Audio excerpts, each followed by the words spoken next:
Hey everybody, welcome to Sunday morning. My name is Margaret Pinard.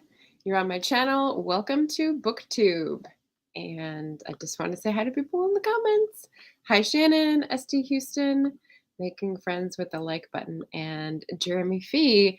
Hello, saying I feel there's a Salt and Pep song that would be appropriate for this video. Thank you for reminding me that that's who the artist is, because a lot of my 90s trivia, I don't connect the song with the artist. So appreciate that. And in honor of that, that's on our banner today. Jim's Books, Reading and Stuff. Hello, hello. Sunday evening here in Tbilisi, Georgia. Excellent. So what are we talking about today? Why are we here? Before we dive into the Salt and Pepper title here, which I've got like a little mini lecture on. Welcome, May of the Moderns. It's May. It's May 1st. Happy Bealtaina to everybody. That is the pagan festival of spring, a fire festival of renewal, and guess what? Sex. So that's fun. Happy May, everybody. Insert Justin Timberlake meme here, which is always enjoyable every May. I have two things I wanted to start out with. Yeah, so settle in, get your cup of tea. I've got the oolong today. Let me know what you are sipping. And I've also got a special, let's see, there we go. Special earrings for the day. This is a peacock, of course, and I figured it looked a little modern, so I thought that would be the theme for today. Peacocks, just you wait. So, our first prompt for the Readathon is changing attitudes toward sex. And what jumps to mind when you think about this? This is provided by Fran of Persephone Books, and we're just going to do a little publisher spotlight today because yesterday was Independent Bookstore Day, and I went and visited an independent bookstore, of course. So why not highlight an independent publisher? Persephone Books is based in Bath, England, and they print forgotten voices of the 19th and 20th centuries, basically. So we've got some Victorian, but a lot of moderns. And there went my stack. In case you need a reminder, this is their branding. They all have the black slipcover and fancy end papers and matching bookmarks. So they're pretty fun. They do a really great job. Let me uniron this book first of all. I couldn't let it sit there with a broken spine. That was hurting my heart. So Persephone Books, and Fran is the, I think, second owner or co-owner. I think her mom started it, and she is continuing the tradition with great newsletters, great books, great decisions of who to reprint. And so we love a Persephone book. And she's the one who suggested this because it's a great topic to dive into. Afternoon for Shannon. Water. Oh, Shannon's drinking water. Okay, good for you, Shannon. Jim has already started The Master and Margarita by Bulgakov, which is written in modern times, but published posthumously in the 1960s. That is a fair and valid argument. I like it. I say written or published in the time period, so I think you're doing good. Fancy with the dangly earrings, right? So the articulated peacock feathers is kind of very Art Deco, so I thought that would fit. And Anita is here. Hi, Anita. Welcome, welcome. Draw up your seat and pick up your cup of tea. So the first thing I like to do when I'm doing any sort of mini lecture or talking about something where I'm kind of hoping to disseminate information, you like that? You like that verb? I know you do. Is to define the scope, right? So if we're talking about changing attitudes towards sex, it's not sex as a category, it's sexual intercourse, I think that Fran was really talking about. And furthermore, there's a lot going on in the world in 50 years-ish. And so to define the place that I know a little bit of information about, that's going to be Western canon. That's going to be books that I've read, that I've heard about through school, etc. So mainly British and American history and literature as my base of information to draw off of.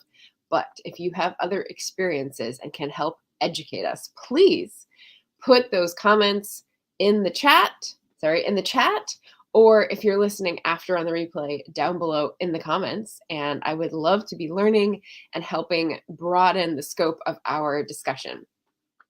So, Ellen's here. Hey, Ellen. So nice to see you. And Jack is here at Spread Book Joy. Nice to see you guys. We just finished the Pachinko along, and I've been listening to lovely comments about that, historical fiction about early 20th century Korea and Japan. So very, very happy to see you here, Jack. So what are we talking about? Changing attitudes towards sex. Well, the period preceding our modern period was Victorian. And as you probably know, if you're on my channel, Victorians had a very prudish approach to sexual promiscuity, sexual liberation. None of that was to be had in the Victorian times. My favorite example is the fact that even in furniture decoration, there became a craze at a certain point in the Victorian period where people would have to cover table legs and piano legs because they were legs. And so you didn't want them to be bare or exposed, because that is how delicate, precarious, fragile their sensibilities about modesty became at one point. And of course, they waxed and waned. And of course, the big differences between public and private.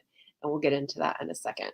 But I just wanted to highlight that the Victorian era, 1837 to 1901, was definitely known for being highly prudish, highly regimented, very enforced modes of what different people should do and how public they should be about sexual identity. So there's that to start out with. That's our starting point. And in 1901, where do we go with that, right? I mean, people can throw in the comments, definitely throw in your associations with sexual attitudes in 1901 to 1945, because I had a few things that I started with, which was the departure from Victorian, but also definitely how it interrelates with our other prompts. So I thought, okay, Edwardians, in my cosplay history and my costuming history background, I definitely have a little glimmering of women in athletics. If you've watched Enola Holmes, you know that there's like a beginning of women are going to be bicycling, and isn't that radical? And they have to wear a different outfit for that. And I don't know if we can handle that because they have to have a split skirt. Like, oh my goodness. So that, women's rights, suffrage movement, all of this is starting to grow a women's movement that sort of challenges gender roles. So that comes into play. And definitely war. So if we think about World War I, and I read a Persephone book that was talking about the Edwardian preoccupation with charity. It's called Roundabout a Pound a Week by Maud Pember Reeves. There's that aspect. And then there's also the war killing so many men on the front that there was now a surplus of women. And that is addressed in another book that I've read that I can't remember the title of right now. But basically, because all those men had died, now there were all these women who would never get married. So if the expectation is for a woman to become a wife and have children, and that's her highest calling, like, what do you do with all these women who can't do that simply because of the numbers and the demographics? So that was fascinating to investigate. And let's see. When I think of the 1920s, I think of flappers. I think of like sexual mores being loosened because there was this explosion of liberated movement in public. The dance clubs, the jazz clubs, like all these things that you associate with the 20s are rather sexy. So there's that to think about, why that happened. What is the push there? The 30s, I think of the Dust Bowl, and I think of rural to urban migration and how that affects labor movement and labor market, and that affects sex as well. See how all this is like rolling into a tumbleweed ball of like interrelatedness? It makes it hard to talk about, but very interesting to study. And then, of course, the 40s, you're back with another world war and that affecting the labor market and economics and sexual relations. So what out of that ball of interesting jumps out at you as something that you have read about? Name a book if you can pull that out, or that you're interested in, because I'd really love to know, and I'll put that in. Jeremy, I think it is. And I like I said, I can't remember the title of the book, but uh, there's a modern one that my brother got me for my birthday not too long ago that deals with a similar phenomenon. But the one that is historical, I can't think of right now, but it'll probably come to me in the course of this live stream. Ellen says I may be able to recall some info from my years of French lit classes, may being the key word. There we go. French lit. I mean, Simone de Beauvoir, she's a modern. She would definitely be exploring these themes. I'm not great in terms of specificity with her because I've only read um, the blanks, the movement, but there was definitely like extramarital activity that was nudged in that book. What is it called? I'll look it up in a second. Let me get this comment. Anita's saying only on the surface. There are a lot of naughty Victorians doing things in private. Yes. So public and private is one of my main points here, which I will dive into. But let me put this up as a banner. What do you think of when you hear, let's get that right. Excuse me.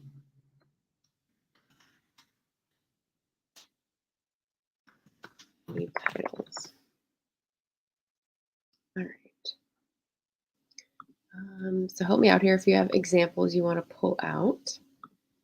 And Odd Women by George Gissing was about the surplus of women, but that was in the 1890s. It was also about new work opportunities for women using the typewriter. I'm saving this. I found a copy of this, so I'm saving it for Victober, Jim. I'm very excited. I know you've talked about that before. Hi, Barrett. Good morning. Happy Sunday afternoon. So I've got a question down there, and I was going to cite a source for this progression. So feel free to call out association words when you think of sex in the first half of the 20th century. I just sort of went through mine with like starting point of the Victorian prudery in public, Edwardians and Enola Holmes. We got the 1920s with flappers and all hell breaks loose. We got in the 1930s with devastation, depression, and rural to urban migration. And then we've got the Second World War, which again complicates things of economics and the labor market, which I'll dive into. But the place that and I didn't put this on the right computer. There is a site, OSU, that I took some quotes from, and I'll put that in the comments afterwards if people want to read it. There's a couple articles I just pulled up. But they highlighted the fact that it was the changing attitudes towards sex was really a growing public expression of sexuality. And so, again, to Anita's point, public versus private. Victorians had very different circuses going on in those two arenas, shall we say. And, one of the things that has always been going on, the world's oldest profession, prostitution and pornography, I would say, became, and here's another quote from the OSU article, popular and sexualized urban environment emerged. So that helped sort of crossover when there wasn't a Venn diagram before, when you had the marriage and the home firmly delineated from the prostitution and naughtiness spheres. Now they were sort of bleeding into each other because of the public and private spheres blending. So, and that was because of all the disruption. And that is what I think really defines the modern era, is the ongoing disruption of the Western world. And again, defining the scope, I'm looking at US and UK mainly because that is the information that I have to draw on from my experience. But definitely appreciate other viewpoints. So all this disruptive activity, the war colonialism, revolutions happening. It's disturbing existing social structures and institutions. And that means that there's a renegotiation of power. And of course, sex has a lot to do with power. So that's where it gets interesting, especially to play with stories in fiction. So yes, yes, yes. Jack says, I watched the adaptation of The Pursuit of Love last year and might try and fit that in this month. Interesting. So there's a lot of nonfiction and fiction surrounding, I think that's Nancy Mitford's book. And I've been fascinated with it. I originally wanted to read this book and then started hearing more about the Mitford sisters. They're basically 2 or 3 sisters in the 1920s and 30s who were debutantes, who were sort of the top of the social set. But they had troubling relationships with the Nazis and were sympathizers. And so I wasn't as keen to get into their writing. And I also heard some sort of like like meh about The Pursuit of Love. I don't know if anyone's read them and says they're worth reading. Let me know. 1945, so it fits, based on the love life of a woman from an upper class background. Yeah. So I don't remember which Mitford sister is the one who like went to Germany and hung out with Nazis, but one of them definitely did in the 30s or even during World War II. So it's kind of strange. I don't know if the Maisie Dobbs series actually incorporates the Mitford sisters, but she definitely talks about one of the black shirts in Britain at the time and how he was sort of like rousing a movement that would support the Nazis that would come. And so it's pretty interesting to learn about. I think they're called black shirts. I get these things. I mean, they're pretty common, like black pied noir. That's like a French thing as well. And so like I get sometimes confused whether it's like red shirts or black feet or whatever, but feel free to correct me. I'm definitely open to correction and criticism. One of them definitely did, not sure which. Yeah. So Pursuit of Love is by Nancy Mitford. Yeah. Interesting. So yeah, just like we get all these things about Agatha Christie's life that are being fictionalized now, it would be interesting to see the adaptation of her book and also the portrayal of her life, which I think has also come out recently.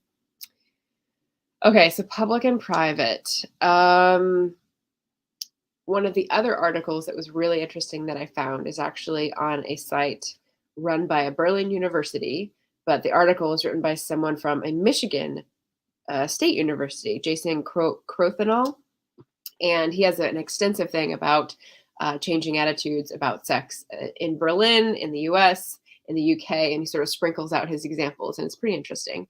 It's under a resource called the 1914 to 1918 Encyclopedia.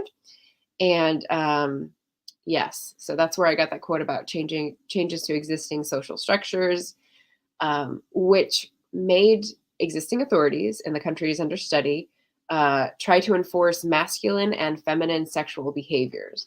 So in response to war and men going off to war and women not having someone to marry and women having to go to work in the workplace and do men's jobs and men, being held to this impossible standard while they were at war, and the prostitution in the war, and the venereal disease epidemic, and like all these things going on, these troubles that were coming through. The authorities were trying to clamp down on any news about that. Nope, everything's fine. Everything's fine. Just stay in your place. Like, we can't handle any more disruption. We're already trying to keep our country, our nation together, right? And so you got a lot of repression coming back and laws on the books about things that people would call sexual deviance then, but are basically expressions of sexuality that we talk about freely now. And so we had an epidemic undermining propaganda. We had those two forces sort of going against each other. War propaganda saying men are men and they're pure, and the women are waiting at home for them and pure, and like enforcing those gender identities was really hard when you had people, you had men on the front who were engaging in homosexual activity. And in this article, it talks about how they would define themselves as heterosexual, even if they did those activities, because it was defined as an action rather than identity. And so I think that's an interesting changing attitude about what you do defining what you call yourself versus who you are defining what you call yourself, if that makes sense. Um, and again, I'll put the links to those articles and the encyclopedia one's from 2014, I believe. So not very new, but at least not vintage. So I thought that was a really interesting point. That whole like purity thing versus the reality, and putting people in a box and not allowing them any sort of identity expression. Authorities like to do that. So the changing attitudes would be, I think, people waking up to, oh, there's so much more than I saw before. Let's talk about it. Let's write about it. Let's read about it. And really sort of breaking a Pandora's box about sex and what is accepted and what is normal. And so I think this is a really rich period for sex. So I think, let's see. Oh, okay, we've got one more piece, two more pieces about themes, and then I'll go into the descriptions of the books that we're highlighting from Persephone. Yes, Ellen saying Theodore Dreiser had a lot to say about this. Yeah, I still have my copy of Sister Carrie that I brought back from my parents' house a few months ago. And I remember reading that in high school, I think junior year for American Lit, and sort of not getting much out of it or not remembering much from it. Maybe it was just one of those really fast reads, or like read for the test kind of reads. But I've had it back on my like background research bookcase, which this is over here, because I feel like it's early 1900s. It's Chicago. It's a woman going to the city and basically having a sexual awakening, I think, from what I read from the blurbs. So I definitely want to read it again as an adult who's had sex, right? Like, and have a completely different lens on it than a 17-year-old in high school. So yes, I'm definitely looking forward to looking back at Theodore Dreiser. Jeremy's saying The Wonderful Wizard of Oz was published in 1900. The film in 39, the power of the man was fake, and Dorothy had the power all along. Ooh, I like this interpretation. Some sexism, though, with the good witch being pretty versus the evil being ugly, etc. Yeah, so, okay, we're getting into perception of performing gender roles in that. I like that. Oh, Camilla is here. She says, I caught one live. Yay. Welcome, Camilla from Hasty Books. Super late to the party. Sorry, need to catch up. No, you're good. I think this is probably going to go closer to the hour, so feel free to pull up a chair, pull up a cuppa, and have fun. Ellen is saying Isherwood, though not sure about his early books. I don't know that name. I think it's Christopher Isherwood. I don't know his books as well. So definitely I will put this on a list to look up. Sharon's laughing at something. Richard's got googly eyes. Hi, Richard. Welcome, welcome. Okay, so the last two themes that I wanted to put out there before we go into Persephone's books blurbs. So that encyclopedia article also talks about the disruptions upsetting the traditional colonial relation between race and gender, which I thought was pretty fascinating because, let's see. Oh my goodness. Okay. I put it on the very bottom, of course. So I finished this book in March. It's This Lovely City by Louise Hare. And she is a BAME writer in the UK who has just come out with Miss Aldridge Regrets, which is like an Agatha Christie homage. So she's a mystery writer, and I didn't realize this was a mystery when I picked it up. It's pretty literary. It's about post-war. It's a historical fiction about BAME, standing for Help Me Out UK folks. It's basically the equivalent of Black Indigenous people of color. It's the like post-colonial adjective of the moment, I guess, for writers of color in Britain. So this I've talked about before, but it talks about the Windrush generation. And this really refers exactly to this quote about upsetting the traditional colonial relation between race and gender. So if you think about, for example, an Indian plantation, tea plantation in the 19th century, and you think, well, there's the Mem Sahib, there's the white woman who is like the put on the pedestal, there's the planter class, and then there's all the servants and slaves that the British Empire has conformed to its needs, right? And what happens in this disruptive world war environment is that you need soldiers. And so you conscript people across the empire. So you've got all these men of color coming to the capital, just like in this lovely city coming to London, either during the war or in that case, just after.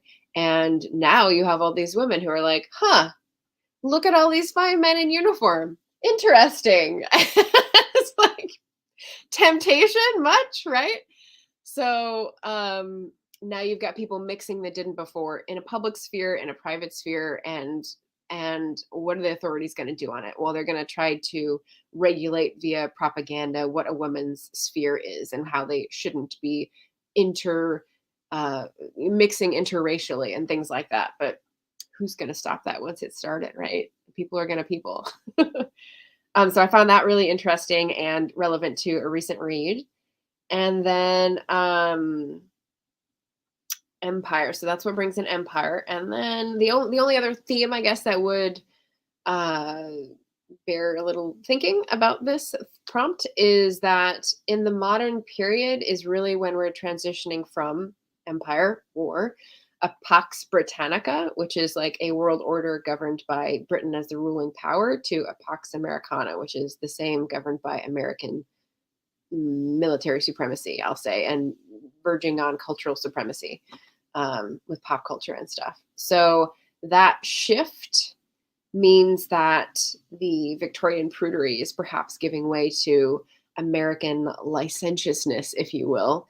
And there's a lot of different touchstones to American sexual attitudes from British sexual attitudes, right? So you've got different religion that's governed it for a long time. You've got different like puritanical suppression, repression things in America. So you've got a competing religious holdbacks. What's the word I'm looking for there, right? So that definitely affects what happens when America becomes the sort of military supreme power here. And what else did this point out? The public versus private. I had never thought of this before, and I thought this is a really interesting point. So the rise of the automobile actually created another private sphere that was mobile. But now you have the ability to like neck in your car on the hill when normally that would be like in the bushes, which isn't as comfortable.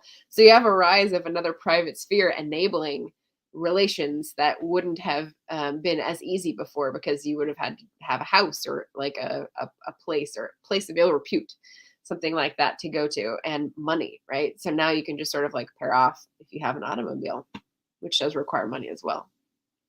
Also the movies, right? The moving pictures. This is when movie houses started, and that was like a darkened public sphere, but semi-private, I would argue. And so you had people going out on dates and flirting, and that is definitely like getting close to sexual activity and pushing the envelope of relationships and what is acceptable in society without being married, which I didn't define that as a scope either. But a big thing that I didn't mention, because I guess it goes without mentioning, is that sex in marriage versus extramarital sex is definitely a tension that blooms and is all that people talk about in literature. So I assume that a lot of people's reads for May of the Moderns is going to involve that line and either side of that line. So I'll look forward to anyone's discussions about how they see that playing out and changing from Victorian literature, or maybe foreshadowing what we see as postmodern literature and the treatment of sex and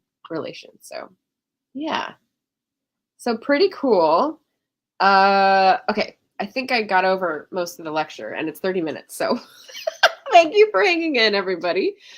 This is where I'm going to stop and say like, comment, subscribe if you would like.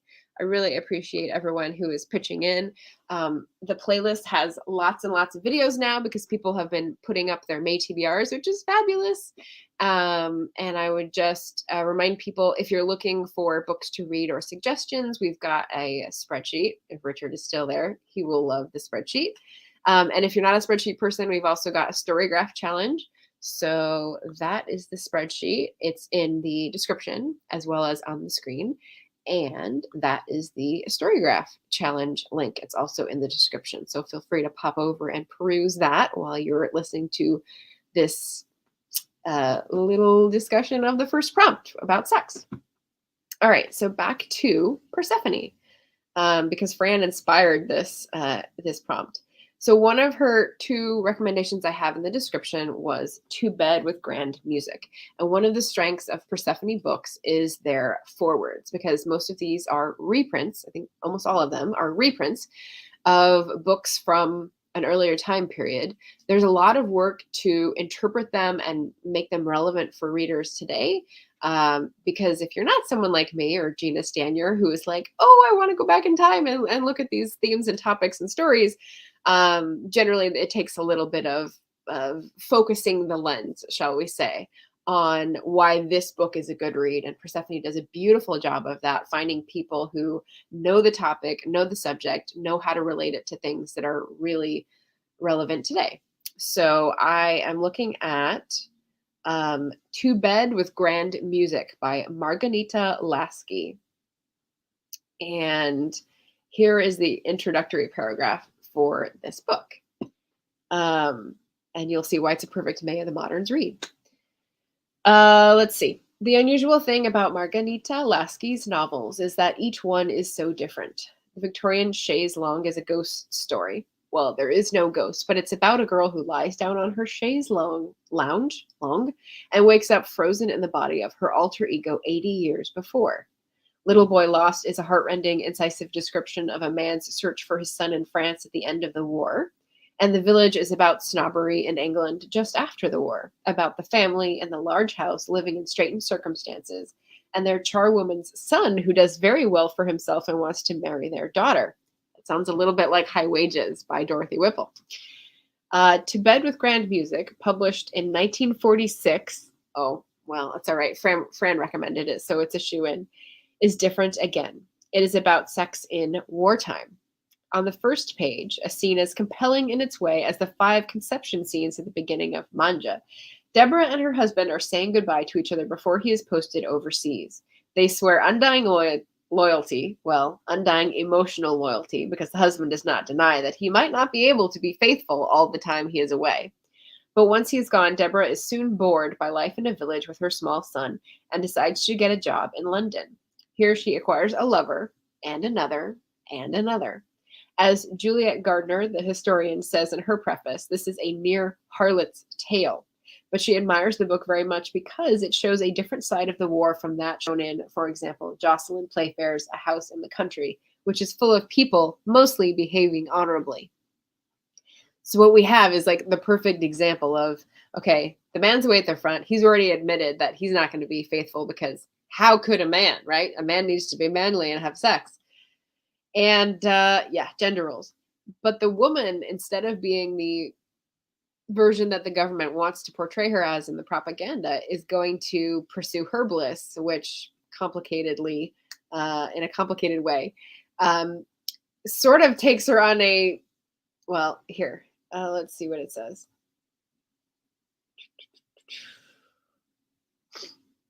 Here we go. The fascination of To Bed with Grand Music, continues Juliet Gardner, is its unusual recreation of one aspect of the home front in the Second World War.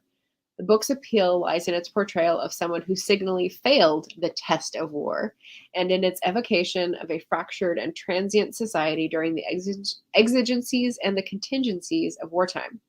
However, although To Bed with Grand Music chronicles immorality, it is not in itself an immoral book, although it is a cautionary one.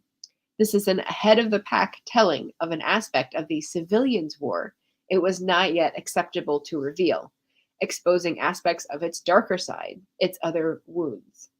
Deborah, pretty much a tart without a heart, by midway through the book, exemplifies war's dark underside, its heightened passions, the undoubted eroticism of danger, its moral fragility and pervasive aura of contumely and temptations succumbed to. So she published it under a pseudonym. But interesting, right? So we've got like the seedy underbelly of the war, and it came out right after. So that must have been quite the coup. I can give you the link for that in the chat.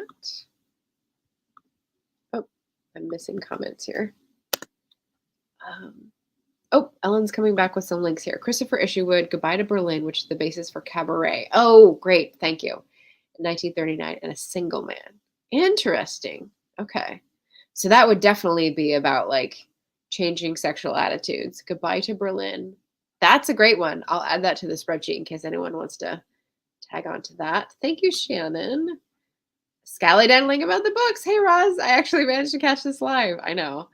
I do 11 a.m. here because it's reasonable. It's 7 p.m. for UK folks. And it's even reasonable for Jim if he doesn't go to bed too early because it's before midnight.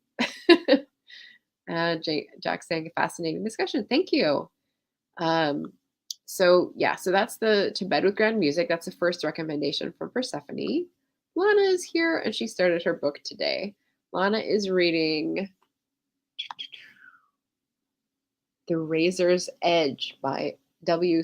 Somerset Maugham, who I tried to read and did not succeed. So I'll be very interested to see if that captures your attention. The other Persephone book I have that Fran recommended is As It Was and World Without End by Helen Thomas. So this is about World War I, and it is two short, beautifully written memoirs, As It Was in 1926 and World Without End 1931. This has an interesting catch. They are about Helen Thomas's life with the poet Edward Thomas. In the first book, they meet, fall in love, make love, and get married. The second describes their life until the day Edward left to return to the trenches in France. Read together, they are a powerful love story written with extraordinary frankness for the time. So, okay, there's definitely sex. Let me, whoops. Let me capture that and put it in the chat in case you want to read along. But here's the catch that is interesting. Both books can be read as straight autobiography, but nearly 100 years on, the reader has to ask how much is true. Some things are obviously not true. Edward's recent biographer has pointed out that Helen misremembered where they spent their honeymoon, but that does not matter. What does matter is the truth about their relationship. It's interesting, for example, given that the year was 1895, that it seemed not to have occurred to the two of them not to make love. There was apparently no shame or guilt, which, given what we know from fiction of the period from social history, is very surprising. So maybe challenging one of my starting point assumptions about Victorian prudery being the starting point for this sexual revolution during the modern period.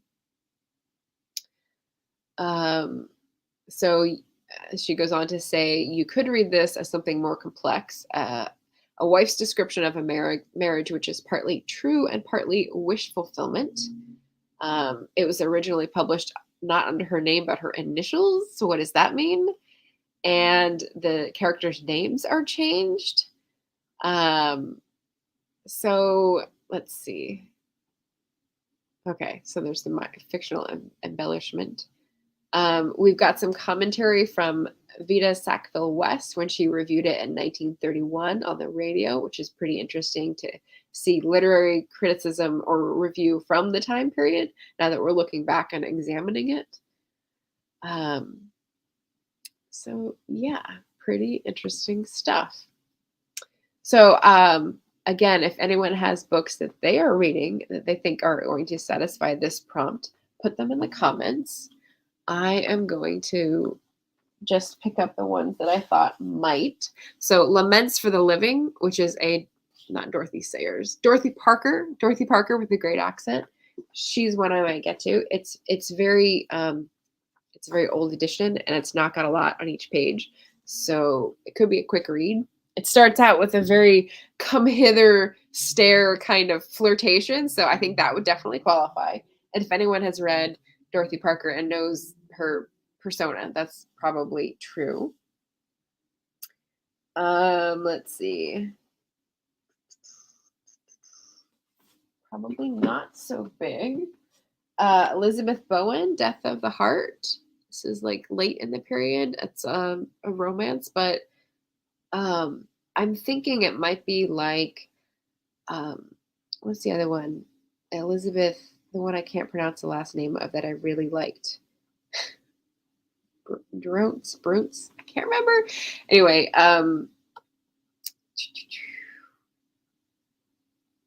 this might qualify. I don't know. No one is signed up for that one on the spreadsheet. And this is the one I put down for it. And apparently I will be reading this with Chrissy and starting on this today. Chrissy at The Return Cart on YouTube, or Lost in a Book, BRB, on I think most other platforms. And this again is sparsely printed, so big margins, and it shouldn't take us too long. But this I think should be better than the Edwardians. Vita Sackville West again. Let's see.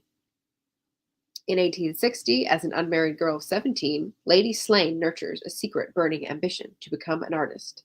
She becomes instead the wife of a great statesman, Henry I, Earl of Slane, and the mother of 6 children. 70 years later, now a widow, she abandons the family home to the dismay of her pompous sons and daughters. Retiring to a tiny house in Hampstead, she recollects the dreams of youth and enjoys the mellow present in the company of those she has chosen. Lady Slane finds at last, in this world of her own, a passion, one that comes with the freedom to choose. This, her greatest gift, she passes on to the only one who can understand its value. Interesting. So here we have a little twist on the sexual revolution theme, because it's the older woman who is farther ahead because of her place in life and can see, I think, with more clarity the morals that she wants to espouse more than her children, who are caught up in the society's expectations of the time of like 1910. So I'm very excited about this. And Chrissy, if you're watching this, like, I will be starting this later as soon as I go fix my broken phone after this. So yeah, so I'm pretty excited about this one, satisfying that prompt and having lots of stuff to say during our buddy read. And in case you don't know, the spreadsheet is not only to help people find book suggestions, but also to put the URL if you're going to have a buddy read discussion. So once Chrissy and I get through this book, All Passion Spent, I'll probably host a buddy read discussion where we'll talk about our thoughts about the book and, put it out there in case anyone, non-spoilery discussion, and wants to listen in and see if they want to read it later. And then I'll put the link to that video in the spreadsheet so that people can find it, and I'll include it on the playlist here. Oh, I didn't have a banner for it. There we go. A link that I'll put in the chat for the playlist. Thanks for bearing with me, everybody. My voice is a little gone this morning. I'm not sure why.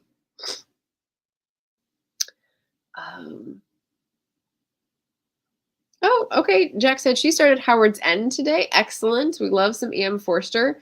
Oh, and I forgot to mention that so I read A Passage to India last year with Raina, and we really enjoyed discussing that book and like tearing apart all the different possibilities, because it's very ambiguous. So I'll be very interested to see if you have thoughts on Howard's End that you'll want to share in your wrap up or a book review. But yeah, talk about Passage to India, at least. I'm not sure about Howard's End, because I get it mixed up with Room with a View in terms of like the movie adaptations that are both lovely. Empire, sex, expectations, like race. There's so much in A Passage to India to tease apart that they're all, like I was saying at the beginning of this, there's all this like big ball of interesting that's hard to tease out everything at once, but it's fascinating to contemplate. Raz saying Ermengarde Kuhn is interesting for a woman's sexual life in the 1930s Germany. Is she an author who's written like a memoir? Because I'm not familiar with that name, so that'd be really, really good to capture and put in there as well. And Fabian by Eric Kastner gives a male perspective on sex lives in Weimar, Germany. Interesting. Okay, very cool. So she's added two more names to our list of possibilities. Excellent. Jack says, I have no idea if mine fits the prompt. I'm going into my book pretty much blind. I'm pretty sure you'll like an Ian Forster, and I'm pretty sure it will fit the sexual attitudes changing prompts because it's Ian Forster. So yeah, he's fantastic. Roz says, love Elizabeth Bowen. I know, I'm so excited that I found this as a used copy. So, and All Passion Spent is less about sex than freedom and friendship. Okay, great book. Okay. Okay, well, maybe something else will apply. We'll see.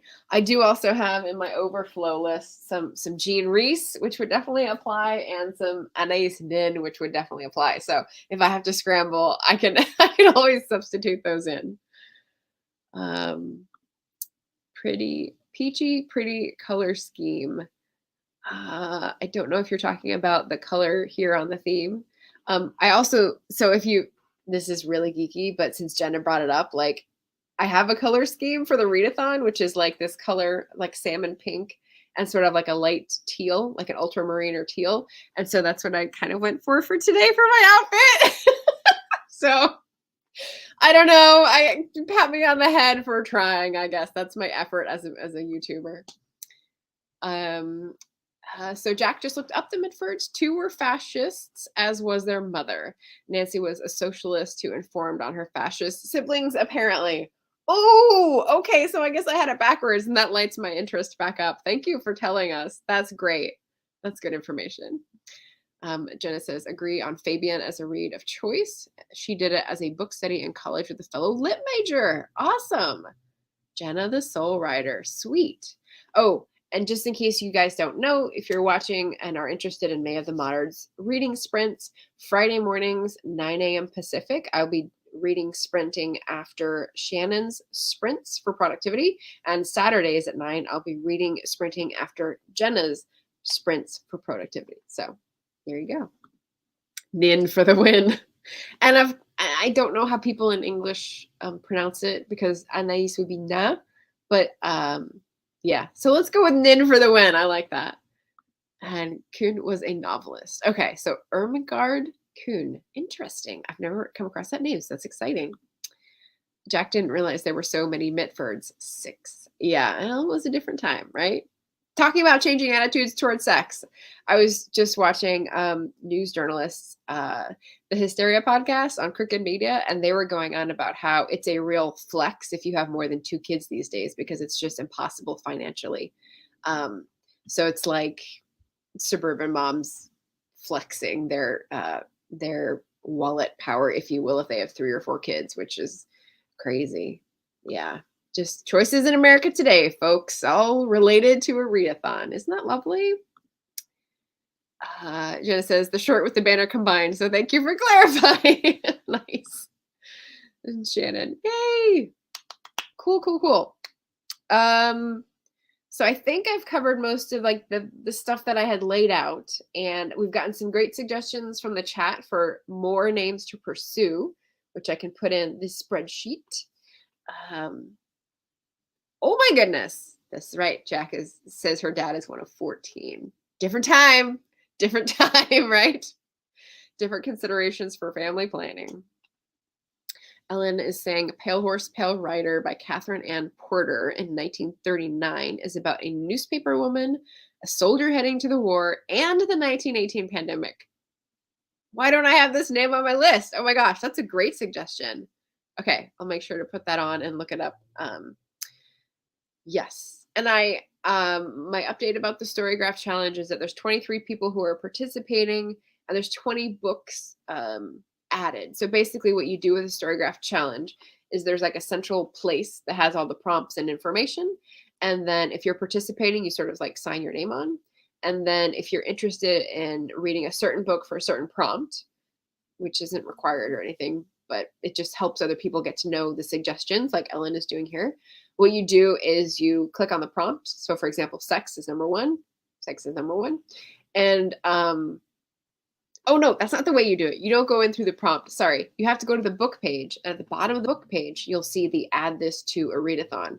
And if you're participating in the Readathon, then you'll get the options of May of the Moderns, and you'll be able to add it so that other people can see it on the main Readathon page, which is very generous. Hold on. Ugh.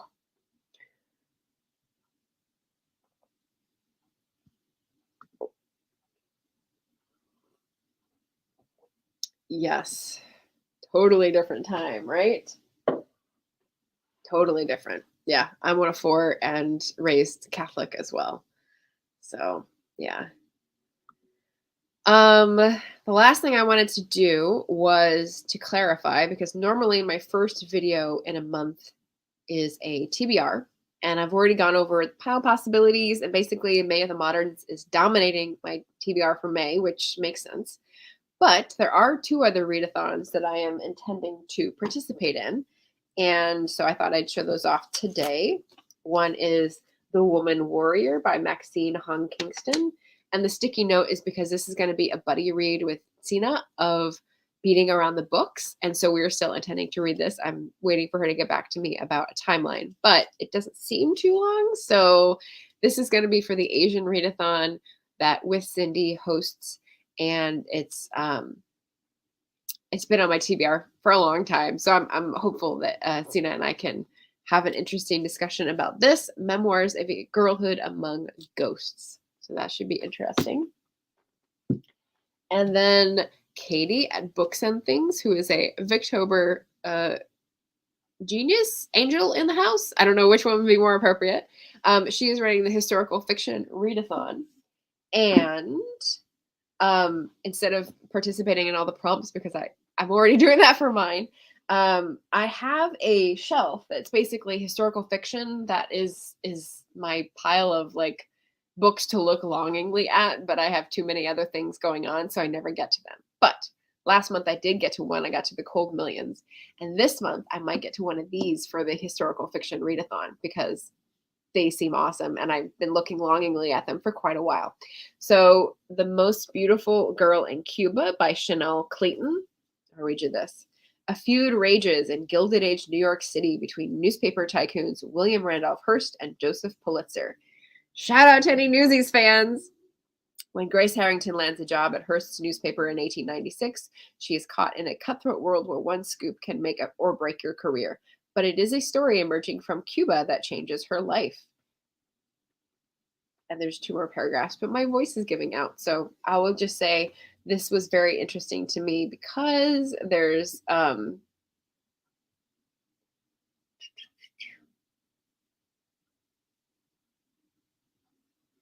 okay, there's a bit about the war, there's a bit about Cuba. So it gets you out of the places that we normally inhabit, and it's a different era, it's a different setting, and I really like Chanel Clayton in interviews. So this would be my first book by her to read. So that's exciting. The other possibility is The Nature of Fragile Things by Susan Meissner.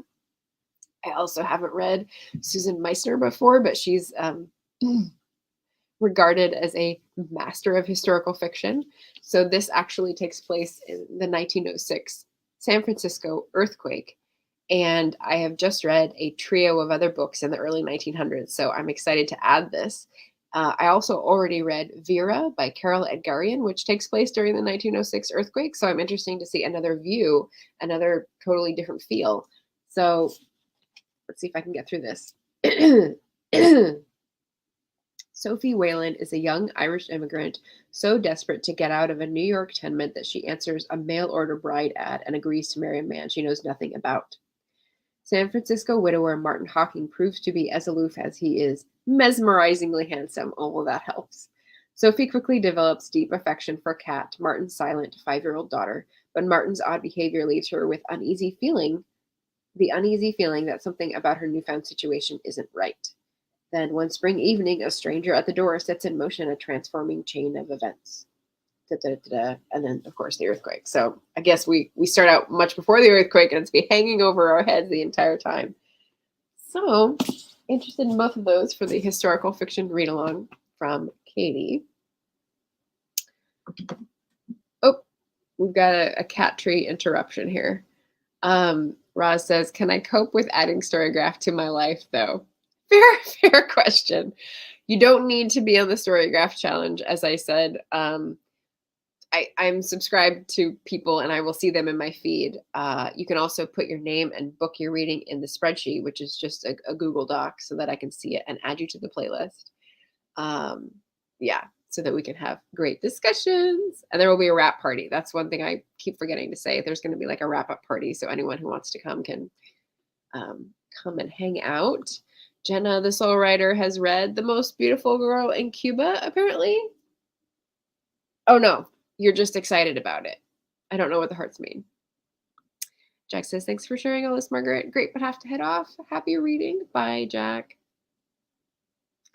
So yeah, that is the prompt today and how I'm fitting in a couple other readathons with May of the Moderns. So let's see. Last thing is just thank you. Thank you all for being part of my reading community. Any questions, class? Jeremy says a wrap party for the wrap party. I don't think there will be any wrapping there. If you were at the wrap party for the Black Author Tuber Readathon, we had discussions and questions and jokes. We definitely had jokes. But you're going to have to look for someone else for the Salt and Peppa because Barrett and I think, tried En Vogue and had little success. So if you want to volunteer, Jeremy, feel free. But otherwise, let me just check that I did everything that I said I was going to do. Publisher spotlight, define the scope, like, comment, and subscribe. My life is chaos. Join the club. I'm going to be doing a Sunday video about each of the themes because we have 5 Sundays in May, so it works out perfectly. So look forward to the next one, which I believe will be Timeless Classic, where race and class are still relevant themes, unfortunately, for this period and ours. So that should be an interesting one. Lots of prep to do for that one. Make it tight. Yeah, I think I got everything. Thanks, everybody. And I will see you again soon. Have a lovely rest of your Sunday and happy reading for May of the Modern.